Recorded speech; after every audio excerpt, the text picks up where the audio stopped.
நீ Ganesh Vinod please start பண்ணுங்க. இல்லை வேற யாருன்னா பேசிட்ட பிறகு கொஞ்சம் ப்ரிப்பேர் பண்ணி சார் கிட்ட கொடுத்துருங்க சார். இது வேற குழந்தைய பற்றி கையில் வச்சுருக்கிற மாதிரி. சரி நீங்க என்ன பண்ணணுமோ பண்ணுங்க கானா வினோத். கீழே வைக்கணுமா? அதை ஒன்றும் இல்லை, நான் கையில் வச்சு நானே பேசிட்டுமா? அதை தானுங்க சொன்னேன். கமான். எல்லாருக்கும் வணக்கம். வருகை தந்திருக்கும் அனைவருக்கும், டெக்னீஷியன் அனைவருக்கும், ப்ளஸ் எல்லாருக்குமே ரொம்ப சப்போர்ட் பண்ணீங்க. எனக்கு எல்லாருக்கும் நன்றி. ஸ்பெஷல் தேங்க்ஸ் ஜிவி அண்ணா, எனக்கு நிறைய வாய்ப்பு கொடுத்துருக்கீங்க. நீங்கள் எவ்வளோ பெரிய ஒரு மியூசிக் டைரக்டர் தமிழ் இண்டஸ்ட்ரியில், அப்படி பழகாத எப்போ நான் ரெக்கார்டிங் தேட்டர் வந்தாலும் கூட பிறந்த தம்பியோ இல்லை அந்த மாதிரி ஒரு ஃப்ரெண்டு மாதிரியோ தான் அவர் பழகுவார். நிறைய வாய்ப்பு கொடுத்துருக்காரு. இப்போ நான் பிக் பாஸ்லேருந்து வெளியே வந்த பிறகு எனக்கு கிடைச்ச மிகப்பெரிய ஒரு வாய்ப்பு இது. ஏன்னா சூடோட சூடு ஒன்று கிடைக்கிறது பெரிய விஷயம். அதுக்கு என்னுடைய தேங்க்ஸ் வந்து ஹாப்பிராஜ் டீமுக்கு நான் தெரிவிச்சுக்கிறேன். ஸ்பெஷலி ஜஸ்டின் பிரபாகரன் சார், 2 இசையமைப்பாளர்கள். ஏன்னா ரெண்டு சிங்கத்தை கூட நான் இந்த படத்தில் ஒர்க் பண்ணியிருக்கேன். நான் கஷ்டப்பட்டு அங்கே எப்படின்னா நல்ல பேரோடு எலிமினேஷன் ஆகாத இருக்கலான்னு பார்த்தா, இந்த டீம் வந்து இந்த பாட்டு பாடுறதுக்காகவே 30 நாளில் எலிமினேஷன் ஆகணும்னு நினச்சிருக்காங்க போல். அவங்களுக்கு ரொம்ப நன்றி. இல்லை அப்படி தான் நினச்சிருக்காங்கண்ணே. வந்தவொடனே சொல்கிறாங்க, இல்லை உங்களுக்கு நான் எப்போ நீங்கள் பாடணுன்னு தான் நினச்சேன், 30 நாளில் வருவீங்கன்னு பார்த்தேன். நான் கஷ்டப்பட்டு சேதனை கிட்ட திட்டலாம் வாங்கி அவர் எதிர்க்க சொல்லலான்னு பார்த்தா அவர் கிளம்பிட்டார். மரியா சார் ரொம்ப நன்றி. Producer Jayewardene sir, Jayakanthan sir, அவங்களுக்கும் என்னுடைய நன்றியை தெரிவிச்சுக்கிறேன். கீர்த்தி ரொம்ப நன்றி கீர்த்தி. கவின் ரொம்ப நன்றி. எல்லாருக்கும் இங்கே வருகை தந்த எல்லாருக்கும் நன்றி. பாட்டு வந்து இந்த பாட்டு எப்படி வந்ததுன்னா, பாட்டு லிரிக்ஸ் பண்ணிட்டாங்க. அதுக்கப்புறம் பாட்டு ரெக்கார்ட் பண்ணிட்ட பிறகு அதுக்கப்புறம் அந்த வாயை அசைக்கிறதெல்லாம் பார்த்து அதுக்கேற்ற மாதிரி நாங்கள் பாட்டு ஒர்க் பண்ணோம். என்னங்க சார் ஜஸ்டின் சார்? ஏன்னா ஆல்ரெடி லிரிக் பண்ணியாச்சுன்னா, லிரிக் ஷூட் பண்ணியாச்சு. நீங்கள் எப்படி வாயை அசைச்சிக்கிறீங்களோ அதுக்கேற்ற மாதிரி உட்காந்து அது அவ்வளோ தூரம் போவானான்றாரு, திட்டுறாரு, அடிக்கிறார் வேறு என்ன ரெக்கார்டிங். இல்லை வினோத் இது இப்படி பண்ணிக்கா, நீங்கள் என்னென்ன வாயை அசைச்சிருக்கீங்களோ அதுக்கேற்ற மாரி நான் பாடல்கள் எழுதினேன். நிறைய ஒரு படத்தில் வந்து ஒரு பாட்டில் ஒரு உக்லைன் தான் இருக்கும். இந்த பாட்டில் வந்து எல்லாமே உக்லைனாக இருக்குது. 100 பத்திர காத்தர மச்சான், 1000 பத்திர கோத்தர மச்சான், கல்லே திர்ற மல்லே திர்ற எதுக்கு வந்து சூட திர்ற, அக்கடை துக்கட லக்கடை மச்சி லடிக்கி ஆத்மே கையில் போச்சு, கே ஒன்னா தும்கோ உன் கழுத்தை போச்சுன்னு அமுக்கோ அப்படின்னு ஒரு வரும். மை பேபி இது வந்து ஹீரோயின் வந்து ஹிந்தி அப்படின்றதுனால, மை பேபி கே போல்தா யா மாமியா ஊ ஆத்தா, தூங்கி அந்த ஃபோன் பார்த்தா மை பேபி கால் ஆத்தா. எனக்கு கொஞ்சம் ஹிந்தி தெரியணவோ அப்படி வச்சு. ஆனால் குச்சி ஓத்தாக்கெல்லாம் அதுலேயே இருந்தது சார். அதை ஜஸ்டின் நான் வந்து அதை இன்னும் இது மாற்றிலாமான்னு கேட்டார். வானா சார் அது வந்து அதில் கை வைக்காதீங்க, அது அழகாக ஸ்ட்ரக்சராக சூப்பராக இருக்குது, அப்படியே விட்டுருங்க அண்ணா, நல்லா ஹிட் ஆச்சு. ஸ்பெஷல் தேங்க்ஸ் என்னுடைய தம்பி மணி வந்து பயங்கர ஹார்ட் ஒர்க்கர். ஏன்னா நான் இந்த பாட்டு ஒய்ஃபுக்கிட்டே ஃபோன் போட்டு சொல்லியிருக்காரு நான் பாடணும். ஸோ இப்போ அதுக்கேற்ற மாதிரி டீமும் கேட்டிருக்காங்க இவர்கிட்ட. ரெண்டு பேரும் ஒரே மாதிரி நினச்சிருக்கீங்க. மரியா ரொம்ப நன்றி மரியா. இவருக்கு வந்து நிறைய பாட்டு வந்து நாங்கள் 2 பேரும் சேர்ந்து ஒர்க் பண்ணியிருக்கோம். விஜய் டிவியில் சரி நிறைய ஒர்க் பண்ணியிருக்கோம். தேங்க்யூப்பா. உன்னுடைய உக்லைன் வந்து இன்னைக்கு தமிழ்நாடு ஃபுல்லாக உன்னுடைய ஸ்டெப் ஆடிட்டு இருக்காங்க. ரொம்ப நன்றி. இந்த வாய்ப்பு எனக்கு கொடுத்ததுக்கு இந்த டீமுக்கு ரொம்ப நன்றி. Thank you so much. நன்றி. சூப்பருங்க. எல்லாருக்குமே வணக்கம். மூச்சு வாங்குதாப்பா அவர் பேசினது? இல்லை எனக்கு வந்து கடகடன்னு பேசிட்டாரே, நம்ம என்ன பேசுறது இல்லை. நீ சொல்லுமா, என்ன வேணா சொல்லு. எல்லாருக்குமே வணக்கம். எல்லாம் எப்படி இருக்கீங்க? நல்லா இருக்கீங்களா? எனக்கு ரொம்ப சந்தோஷமா இருக்கு. இதுதான் என்னோட ஃபர்ஸ்ட் படம். அவன் பேசுனதுல போய் அதிர்ச்சி ஆயிட்டான். அதிர்ச்சி ஆயி ஸ்லோ மோஷன் ஆயிட்டாரு. அந்த அளவுக்கு அண்ணே நீங்களே அதிர்ச்சியில இருக்கிற மாதிரி தான் இருக்கீங்கண்ணே. இது தெளியிருக்குன்னு ஒரு வாரம் படம் ரிலீஸ் ஆனப்ப நான் அதிர்ச்சியில். சொல்லுமா. எல்லாருக்குமே ரொம்ப நன்றி. சோஷியல் மீடியாவில் அப்பா தான் கஷ்டப்படுறாரு, அப்பாவுக்கு வீடியோ போடணும்னு நினச்சி நான் போட்டேன். நான் இப்படி படம் நடிப்பேன் எதுவுமே எனக்கு தெரியாது. எனக்கு ஃபஸ்ட்டு படம் எனக்கு விக்னேஸ்வரன் அண்ணா வாய்ப்பு கொடுத்தாரு. ஃபஸ்ட்டு படம் எல்லைக்கில் நடிக்க வாய்ப்பு கொடுத்தாரு. ஃபஸ்ட்டு சீன் எடுத்தோடனே ரொம்ப கஷ்டமாக இருந்தது. ஒரு சீன் ஷார்ட் கொடுத்தாங்க, அது ரொம்ப எனக்கு கஷ்டமாக இருந்தது. எப்படி சொன்னார் விக்னேஸ்வரன் அண்ணா சொன்னார், நீ எடுத்து பண்ணு, எவ்வளோ டேக்னாலும் பரவாயில்ல நாங்கள் பார்த்துக்கிறோன்னு சொன்னார். அதுலேருந்து இப்போ தொடங்கி மரியாதை அண்ணா எனக்கு வாய்ப்பு கொடுத்தாரு. ரொம்ப சந்தோஷமாக இருந்தது. என்னை ரொம்ப கேர் எடுத்து பார்த்துக்கிட்டாரு. எல்லாமே எனக்கு ஷூட்டிங் ஸ்பாட்டில் எனக்கு எல்லாமே பார்த்துக்கிட்டாரு. என்ன பார்த்துக்கிட்டாரு? அப்படி எல்லாமேனா? எனக்கு கூட பிறக்காத அண்ணன், ஒரு கூட பிறந்த அண்ணன். அப்படியா? ஓகே அவ்வளோ சூப்பராக பார்த்துக்கிட்டாரு. எல்லாருக்குமே தெரியுமே அவரை பார்த்துக்கிட்டது எல்லாமே. ஓகே ப்ரொடியூசர் அண்ணாக்கு ரொம்ப நன்றி. ரிலாக்ஸ் ஓ இதே துடிக்கிறது எனக்கு கேட்குது. அண்ணா மறந்துட போறானே பையன், படக்குன்னு வெளியே வந்துட்டு போதுமா, மறந்துட போறாரு. அதுதான் நான் தள்ளி நிற்கிறேன், கீழே விழுந்தாலும் விழுந்துரும் போல. சொல்லுமா. ப்ரொடியூசர் அண்ணாக்கு ரொம்ப நன்றி.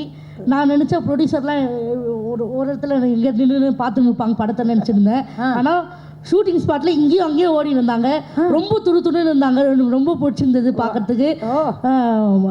இந்த படத்தை ஒரு நிமிஷமும் ரொம்ப செதுக்குனாங்க. இந்த படத்தை ஒரு நிமிஷம் கூட அங்கே உட்காரல, ரொம்ப எல்லாம் கஷ்டப்பட்டு இந்த படத்தை ரெடி பண்ணியிருக்காங்க. கண்டிப்பாக உங்களுக்கு எல்லாருக்குமே பிடிக்கும். ஜிவி அண்ணா ரொம்ப நன்றி அண்ணா, உங்க ரொம்ப ஃபேன் நானா, அவங்க எல்லா பாட்டு எல்லாமே பார்த்துருக்கேன். என்னது ரொம்ப ஃபேன்னா, உங்கள் எல்லா பாட்டுமே பார்த்துருக்கேன். நான் நினச்சேன் ஜிவி அண்ணா இருக்காது எப்படி பேசுறது, நம்ம ஃபஸ்ட்டு ஷூட்டிங் ஸ்பாட்டில் போகிறோமே கையில் நடந்துச்சு எனக்கு. ஆனால் அவர் என்ன சொன்ன, நான் எதுவுமே நான் பேசலை, அவரை கூப்பிட்டு எப்படிப்பா இருக்க நல்லா இருக்கு, வீடியோ நல்லா இருந்தது பேசினாரு. அப்பயே நான் புரிஞ்சுக்கிட்டேன். ரொம்ப நன்றி அண்ணா, எனக்கு இந்த வாய்ப்பு கொடுத்தது ரொம்ப நன்றி. எல்லாருக்குமே ரொம்ப நன்றி. ஹாப்பி ராஜ் படத்தை மார்ச் 27 ரிலீஸ் ஆகுது, கண்டிப்பாக போயிட்டு பாருங்க. ஹாப்பி ராஜுக்கு வாங்க, பெஸ்ட் என்ஜாய்மெண்ட் போங்க. ஃபேமிலி படம், சூப்பரான படம். ஹாப்பி ராஜுக்கு வாங்க, பெஸ்ட் என்ஜாய்மெண்ட் போங்க. சூப்பர்ரா தம்பி, சூப்பர். அதை கொஞ்சம் அன்பா சொல்லுப்பா. அதான் எல்லாரும் வர்றீங்களா மிரட்டுறீங்களா? இப்படி மிரட்டுனா எப்படி? வாங்கன்னா வந்துட்டு போறோம். ஒரு கியூட்டா சொல்லுமா, கியூட்டா சொல்லு. இன்ன வரைக்கும் நல்லா பேசினா கடைசியில எங்களை இப்ப நீ தான் அதிர்ச்சியில் இருக்க, பேர் அப்படியே மாத்திக்க வேண்டியது. படம் ஸ்டார்டிங்லேருந்து லாஸ்ட் வரைக்குமே ஹாப்பி தான் இருக்கு. படம் ஃபுல்லாக ஹாப்பியாக இருக்கும். எல்லாம் கண்டிப்பாக மார்ச் 27க்கு வந்து பாருங்க. எல்லாரும் உழைப்பு ரொம்ப அதிகமாக இருக்குது. கண்டிப்பாக படம் எல்லாம் வெற்றியாடும். கண்டிப்பாக சப்போர்ட் கொடுங்க மக்கள், நீங்கள் சப்போர்ட் தரணும். தேங்க்யூ. ஒரு நல்ல கைத்தட்டல் கொடுத்துங்க ரசூலுக்கு. தேங்க்யூமா.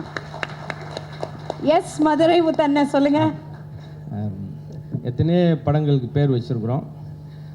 முழுக்க இவ்வளோ பாசிட்டிவான ஒரு பேர் இருக்குது. டைட்டில் பார்த்தோன்னே ஒரு ஹாப்பினஸ் வருதுன்னா அது ஹேப்பி ராஜ். ஹேப்பி ராஜுக்கு மட்டும் இல்லை, படம் வர்ற கேபி வேலுவாக இருக்கட்டும், கேபி லட்சுமியாக இருக்கட்டும், கேபி ஹேமலதாவாக இருக்கட்டும், எல்லாருக்குமே இது ஹாப்பியாக இருக்கும். அதான் முக்கியம். நான் இங்கே இருக்கிற முகங்களும் சரி, பேருமே சரி பாருங்கள், ஜிபி பிரகாசம் அப்படின்னாலே ஒரு வெளிச்சம். ஏன்னா இவங்கெல்லாம் வாய்ப்பு கேட்டேன், நான் எப்படி அதுக்கடுத்து எனக்கு ஏதாவது டைலாக் வேணும்ல. கண்டிப்பா அவெல்லாம் மனப்பாடமா ஒரு வாரம் மனப்பாடம் பண்ணிட்டு வந்துருப்பான் போல. பூரா நான் இங்கே எல்லாரும் பேரும் மிஸ் பண்ணாமல் சொல்லிட்டானே அப்படின்னு. அதே போல் மரியா இளஞ்சலி, மரியாண்டாலே தூய்மை அன்புன்னு அர்த்தம். இப்படி தொடங்கின எல்லாமே பாசிட்டிவ். நாங்கள் முதல் நாள் ஷூட்டிங்கில் வந்தப்பயே என்ன பண்ணுறாங்க, என்னமோ பண்ணுறாங்களே, பையனெல்லாம் தெரிச்சு என்னம்மா பண்ணுறாங்க. இதெல்லாம் நல்ல விஷயம் தான். இந்த பஞ்செல்லாம் நீங்கள் கைதட்டலைன்னா நான் எங்கே இதுக்கு மேலெல்லாம் நான் ஒரு பஞ்செல்லாம் யோசிக்க முடியாது சார். அதுக்கு இவ்வளோ விரக்தியாக உட்கார வேணாம். உண்மையிலே அவ்வளோ உண்மையிலேயே சொல்கிறேன். அந்த ஆடியன்ஸோட பல்ஸ் பார்க்குற மட்டும் இல்லையா, ஷூட்டிங் ஸ்பாட்லேயே பார்த்தோம் எல்லாமே ஃபஸ்ட். நான் போனோடனே ஜிவி சார் கேட்பார், வாங்கண்ணே ஒரு ஜோக் சொல்லுங்கண்ணே, ஒரு டென்ஷனாக இருக்கேன், ஒரு விரக்தியாக இருக்கும், ஒரு ஜோக் சொல்லுங்கண்ணே அப்படின்வார். சொன்னோன்னே பரவாயில்ல, அதுக்கு அந்த விரக்தியே பரவாயில்ல அப்படின்வார். அங்கேருந்து அப்படியே தொடங்குவோம். ரொம்ப ஒரு ஊமை வெளிகளில் ஒரு கிளை வருவாங்க, அது கடைசி வரைக்கும் எது எதுக்குன்னு தெரியாது. சந்திரமுகியில் ஒரு பாம்பு வரும், அது எதுக்குன்னு கடைசி வரைக்கும் தெரியாது. இந்த படத்தில் நான் எதுக்கு வந்திருக்கேன்னு நீங்கள் அந்த மாதிரி நீங்கள் யோசிக்க வேணாம். அது எல்லாமே இங்கே தொடங்கின பேசுலேருந்து. அதே போல் மரியன் சார் வந்து முதல் நாள் கேரவனில் லான்ச்சிங் அன்னைக்கே என்கிட்ட 1/2 மணி நேரம் சூப்பர், உங்கள் காமெடியெல்லாம் பிரமாதம், நீங்கள் ராமர் தானே அப்படின்னாரு. 3/4 மணி நேரம் கழிச்சு ரொம்ப நன்றி சார் அப்படின்னு சொல்லிட்டு. அதே போல் கவின் பிரதர், எனக்கு உண்மையிலே அவங்க நீங்கள் எல்லாம் சொன்ன மாதிரி தான், இந்த முகங்களை பூரா பாருங்கள், இந்த பாசிட்டிவிட்டி தான் தேட்டரில் இருக்க போது. நாங்கள் எல்லோரும் இந்த டீமில் பார்த்தது பூரா என்னென்னா, அத்தனை ஏடி இருந்தது இந்த படத்தில் தான். 3 நாளைக்கு ஏடியோட ஃபேமிலி வந்தாலே எங்களுக்கு போதும் தேட்டரில். அந்த அளவுக்கு பெரிய ஒரு டீமு. அவங்ககிட்ட எனக்கு ரொம்ப பிடிச்சதே 3 விஷயந்தான். மரியா டைரக்டர்லேருந்து ப்ரொடியூசர்லேருந்து 3 விஷயந்தான். உழைப்பு, 2வது உழைப்பு, 3வது உழைப்பு. இந்த கைதட்டு நான் கோப்படுன்றக்காக தட்டியிருக்கீங்க. இது உண்மையான விஷயம். நாங்கள் இருந்து பார்த்தது. அவ்வளோ அன்பாக ரொம்ப லவ்வபுளாக பார்த்துக்கிட்டாங்க. அதுக்கு எனக்கு ஒரு பெரிய எல்லாருக்கும் நன்றி சொல்லிக்கிறேன். அதே போல் தலைப்பு தான் எல்லாருக்கும் பாசிட்டிவிட்டியாக இருக்கும். ஏன்னா ரொம்ப பிஸியாகவே இருப்பான். அவள் பேர் பிரியான்னு வச்சுருப்பான்.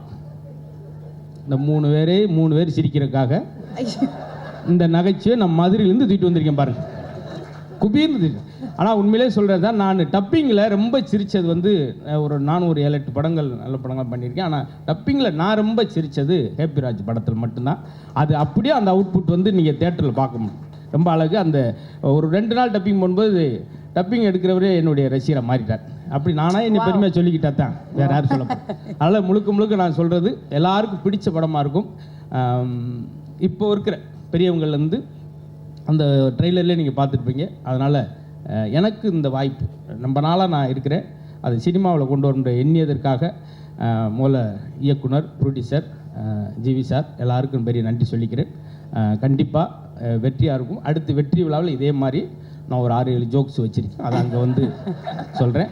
மொத்தம் இந்த படம் எப்படி இருக்க போகுதுன்னா, எனக்கு தெரிஞ்சு ரொம்ப ஹைலைட்டாக இருக்கும். ஓ மை காட், இதெல்லாம் அருமையான காமெடி. நானாக மனசுக்குள்ளே இதுக்கு பயங்கரமாக எந்திரிச்சுட்டு கைதிட்டு போகிறான்னு நினச்சிட்டு வந்தேன். பரவாயில்ல, இருக்கட்டும். மீதியை வந்து நீங்கள் திரையில் பார்க்கலாம். அவ்வளோ விஷயங்கள் வச்சுருக்கிறோம். ரொம்ப நன்றி எல்லாருக்கும். நன்றி.